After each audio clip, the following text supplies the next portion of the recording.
नमस्कार, नीलम फॅशन क्रिएशनमध्ये तुम्हा सर्वांचं खूप खूप स्वागत आहे। आजच्या व्हिडिओमध्ये मी तुम्हाला आर्महोलचा फॉर्म्युला जो आहे तो सांगणार आहे। जास्तीत जास्त लोकांना हा फॉर्म्युला माहीत नसतो, कुठे आपल्याला काय बदल करायचे आहेत आणि कशा पद्धतीने बदल करायचे आहेत।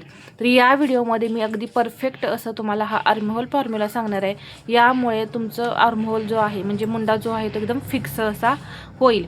म्हणजेच काय, जेवढा ब्लाऊजवरती मुंडा आहे तेवढाच आपला आपण ब्लाऊज स्टिचिंग करतो त्या ब्लाऊजला मुंडा आला पाहिजे। ठीक आहे, जर या ब्लाऊजमध्ये मुंडा कमी असेल आणि तुम्ही कटिंग केलेल्या ब्लाऊजमध्ये मुंडा जास्त असेल तर शोल्डरचा प्रॉब्लेम होतो, मुंड्यामध्ये घोळ येण्याचा प्रॉब्लेम तयार होतो। तर त्यासाठी काय करायचं, आपल्याला ब्लाऊजवरून मुंडा घ्यायचा आहे आणि तो कसा फिक्स करायचा आहे हे सुद्धा मी तुम्हाला सांगणार आहे। जास्तीत जास्त पहा इथेच गलती करतात, म्हणजे चूक करतात की आर्महोल मोजत नाहीत आणि डायरेक्ट आर्महोलची जी मुंड्याची लाईन जी असते, मुंडा उंची जी असते ती टाकतात आणि त्यावरूनच ब्लाऊज कटिंग करतात। मुंडा घेर वगैरे काहीच मोजत नाहीत आणि ब्लाऊज कटिंग केल्यानंतर मग काय होतं, एक तर तुमचा मुंडा कमी भरतो किंवा जास्त भरतो, त्यामुळे पूर्ण ब्लाऊज बिघडल्यासारखा होतो। एकदा जर मुंड्यामध्ये घोळ आला किंवा शोल्डर मुंड्यामुळे जर उतरलं तर पूर्ण ब्लाऊज बिघडल्यासारखा दिसतो। तर यासाठी आपल्याला छोट्या छोट्या टिप्स ज्या आहेत त्या फॉलो करायच्यात। आता इथे हा जो ब्लाऊज आहे तो 36 साईजचा ब्लाऊज आहे। तर मी मुंडा मोजून दाखवणार आहे तुम्हाला। सर्वात पहिल्यांदा मुंडा मोजण्यासाठी इथून मी पहा हा जो फिटिंगचा पॉईंट आहे तो असा व्यवस्थित करून घेतलेला आहे, म्हणजे असा पसरवून ठेवायचा। इथे हा सेंटर निघला पाहिजे, हा दोन्ही राऊंडचा पुढचा आणि पाठीमागचा जो मुंडा घेर आहे त्याचा असा सेंटर निघला पाहिजे, हे लक्षात घ्या। आता इथे जी शिलाई आहे इथून आपल्याला हा मुंडा घेर मोजायचा आहे। ब्लाऊजवरून मोजतोय, लक्षात घ्या आपण हा मुंडा घेर किती येतोय, 8 आणि वरती 1 पॉईंट असा मुंडा घेर येतोय। आपण 8.25 इंच घेऊ, किती 8.2 म्हणजे 8.25 इंच आपला इथं मुंडा घेर असणार आहे। लक्षात घ्या 36 छाती आहे आणि आपला मुंडा घेर किती भरलेला आहे, 8.25 इंच। तर त्यासाठी आधी आपण शोल्डर घेणार आहे। शोल्डर इथे पहा 15 इंच जर शोल्डर असेल तर त्याचा निम्मा किती होतो, 7.5 इंच होतो। जर 10 इंच गळा असेल तर 2.25 इंच मायनस करा आणि 9 इंच गळा असेल तर 2 इंच मायनस करायचं आहे। आता इथे 10 इंच गळ्यानुसार आपण घेतलं तर 2.25 इंच आपला इथं मायनस होणार आहे। तर पहा ते मायनस वगैरे करत बसण्यापेक्षा पहा असं 7.5 वरती आपण टेप ठेवायचा आणि इथून डायरेक्ट 2.25 इंच मायनस करायचं, म्हणजे आपलं शोल्डर किती राहते पहा, 5.25 इंच। या पद्धतीने शोल्डर काढायचं आहे। तर हा फॉर्म्युला आपला शोल्डरसाठी असतो आणि शोल्डरमध्ये वेगवेगळ्या पद्धतीने बदल कसे करायचे गळ्यानुसार याचे पहा 3 ते 4 व्हिडिओ आपले चॅनलवरती आहेत। शोल्डर कमी गळा असताना किंवा जास्त गळा असेल किंवा बोटनेक असेल तर कशा पद्धतीने शोल्डर तुम्ही कमी करायचं आहे याचा चार्ट मी दिलेला आहे, किंवा पहा डायग्रामसहित मी समजावून सांगितलं आहे त्या व्हिडिओमध्ये, तो व्हिडिओ तुम्ही पाहू शकता। आता इथे शोल्डर किती आलं आहे आपलं, 5.25 इंच। तर अजून एकदा असंच मी 5.25 इंचावरती पॉईंट देऊन घेते। आता आपण इथं लाईन घेताना एक अंदाजे आपल्याला लाईन ओढून घ्यायची, तर मी 5.25 इंचावरती लाईन ओढून घेते। पहा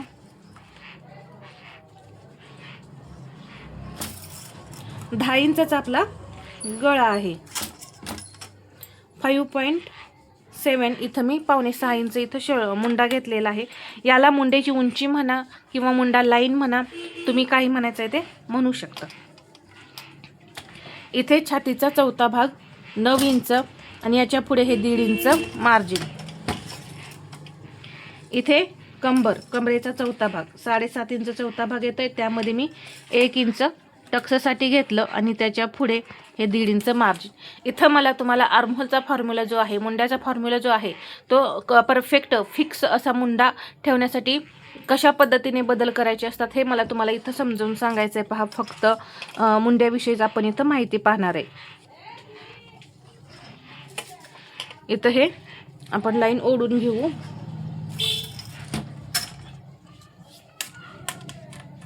इथून घेणार आहे मी 2.25 इंच। 36 साईजसाठी 1.25 इंच, अर्धा इंच आणि 5.25 जी लाईन आहे याचा असा मी सेंटर करून घेते। आता इथे हाताने आकार द्यायचे असतील तरी सुद्धा देऊ शकता किंवा फ्रेंच कर्वचा वापर केला तरी सुद्धा चालेल। पहा, फ्रेंच कर्वचा वापर करायचा असेल तर या पद्धतीने तुम्ही फ्रेंच कर्व ठेवून आकार देऊ शकता. पहा कुठे कसा सेट होतोय हे पाहायचं. पहा या पद्धतीने असा सेट होतोय.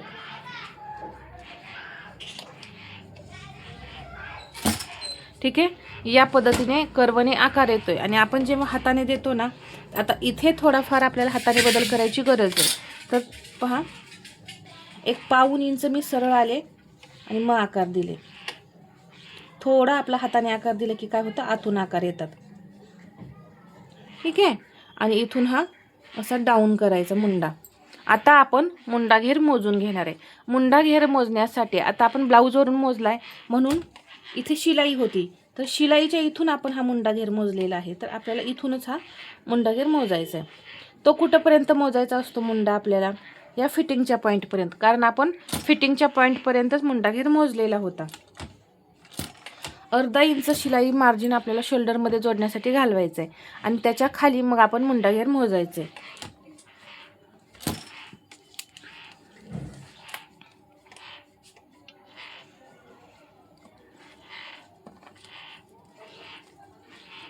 तर पहा, परफेक्ट 8.25 इंचच आपला इथं मुंडा घेर आपला भरलेला आहे या पद्धतीने. ठीक आहे, जर यापेक्षा आता आपल्याला हवा आहे 8.25, जर इथं मी आता इथे मोजला, यामध्ये जर 8.5 इंच मुंडा घेर भरला तरी काही टेन्शन घ्यायची गरज नाही. 8.5 इंच ठेवला तरी चालतो, परंतु कमी ठेवायचा नाही. 8 किंवा 7.25 इंच असा ठेवायचा नाही, किंवा त्यापेक्षा जास्तही ठेवायचा नाही, म्हणजे 8.25 वगैरे ठेवायचा नाही. 2 पॉईंट वाढले तरी चालतील, परंतु अर्धा इंच 1.25 इंच एवढा जास्त गॅप ठेवायचा नाही. आता इथे आपण 1.5 इंचने जर समजा मुंडा घेर जो आहे तो जास्त येऊन दिला, तर दोन्ही बाजूनी 1.5 इंच अर्धा इंच मुंडा घेर वाढणार. तर 1.5 इंच चालेल, परंतु अर्धा इंच वाढवू नका, नाही तर दोन्ही बाजूनी मुंडा आहे तो आपला 1 इंचाने वाढेल. अर्धा इंच 1 इंच होतं तर लूज होईल मुंडा. त्यासाठी तुम्ही या पद्धतीने मोजायचं आहे. ठीक आहे, आता जर तुम्हाला इथे मुंडा कमी हवा असेल, इथे 7.7 म्हणजे 7.25 इंच मुंडा घेर हवा असेल, तर ही जी मुंड्याची उंची आहे ती आपण इथे कमी करायची आहे. या पद्धतीने इथं मी ही मुंड्याची उंची कमी करून घेतली. परत आपण जसे मुंड्याला आकार देतो त्याच पद्धतीने द्यायचे. 1.25 इंच. आता हा पॉईंट इथे येणार. 1.25 इंच. पहा, हा पॉईंट इथे येतोय. परत सेंटर इथं येईल. या पद्धतीने हे आकार जे आहेत ते देऊन घ्यायचे. पहा, हा मी मुंडा या पद्धतीने इथे ड्रॉ केला. आणि आपल्याला किती हवा आहे, 7.25 इंच. तर इथून हे स्टार्ट करायचं आहे मोजायला. तर पहा, इथे 8 इंच आलाय, मग आपल्याला हवा आहे 7.25 इंच. तर मी मगाशी जसं बोलले, आपल्याला 1.5 इंच लूज आला तरी चालेल, म्हणजे इथे 7.25 इंच इथं येतं. 2 लाईन हाफ मुंडा आपला जास्त भरतोय तर चालतो. या पद्धतीने तुम्ही हा मुंडा जो आहे तो कमी करून घ्यायचा आहे. ठीक आहे, तर ही ट्रिक असते, हा फॉर्म्युला असतो मुंड्यासाठी कमी जास्त करण्याचा, फिक्स मुंडा ठेवण्याचा. तरच ब्लाऊज हा आर्महोलमध्ये छान असा बसतो फिक्स, आणि कुठेही चुनी वगैरे येत नाही, लूज पडत नाही. या पद्धतीने तुम्ही सुद्धा एकदम छान असे आकार द्या मुंड्याला, आणि मुंडा या पद्धतीने जसं सांगितलं आहे त्या पद्धतीनेच कमी जास्त करा. फिक्स असा तुमचा मुंडा बसेल आणि परफेक्ट आकारसुद्धा येतील. जसं मी सांगितलं आहे त्या पद्धतीने आकार द्या. अजिबात तुमच्या मुंड्यामध्ये घोळ येणार नाही, आणि मुंडा बिघडला नाही तर शोल्डरसुद्धा उतरण्याचे तुमचे चान्सेस कमी होतात. तर अशा पद्धतीने हा व्हिडिओ जर तुम्हाला आवडला असेल तर लाईक करा, शेअर करा, आणि असंच नवनवीन व्हिडिओ पाहण्यासाठी आपल्या चॅनलला सबस्क्राईब करायला विसरू नका. धन्यवाद.